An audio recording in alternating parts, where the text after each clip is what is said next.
Assalomu alaykum Zafar Gumon obunachilari. Bugungi sayohatimiz Arofat tog'i, Arofat vodiysida bo'ldi. Mana Arofat vodiysida mana sayohat qilib yuribmiz. Odam alayhissalom bilan momoxona onalarimiz uchrashgan joylari. Xudo xolasa hamma O'zbekistonning yoshidan 70 yoshdan 70 yoshgacha bo'lgan insonlarni mana shu joylarga kelib Arofat vodiysida Muzdalifa Jomurod mana katta hajlarda qilgan amallarni qilish nasib bo'lsin. Hamma mo'min musulmonlarni kelib Allohning baytini tavof qilish nasib bo'lsin. Hammalarimizni Allohim gunohlarimizni kechirsin, xatolarimizni kechirsin. Birga bo'lib kelib shu joylarga kelib umra amallarni, katta hajlarga kelib haj amallarini bajarishlarini o'zi nasib etsin. Bu joyda mana ko'rib turganingizdek butun dunyo bo'yicha musulmon davlatdan aholi keladi. Mana bular ham qaysi bir davlatdan kelishyapti. Mana amalchi va qo'lbolar bilan.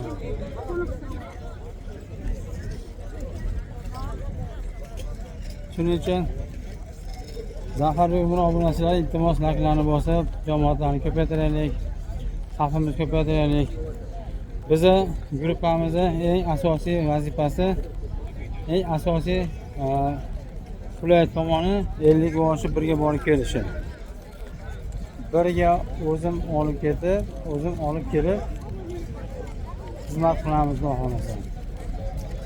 Kuzatib olish, kutib olish degan narsalar bizda bo'lmaydi.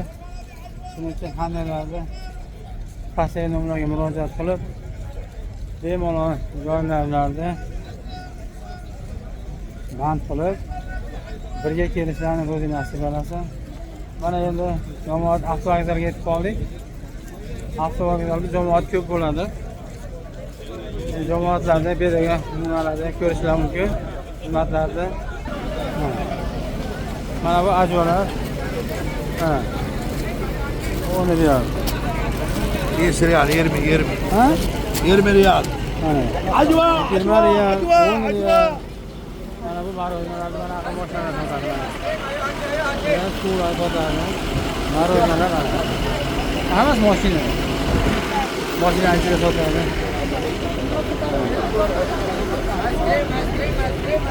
Bozorimiz shunaqa bo'ladi.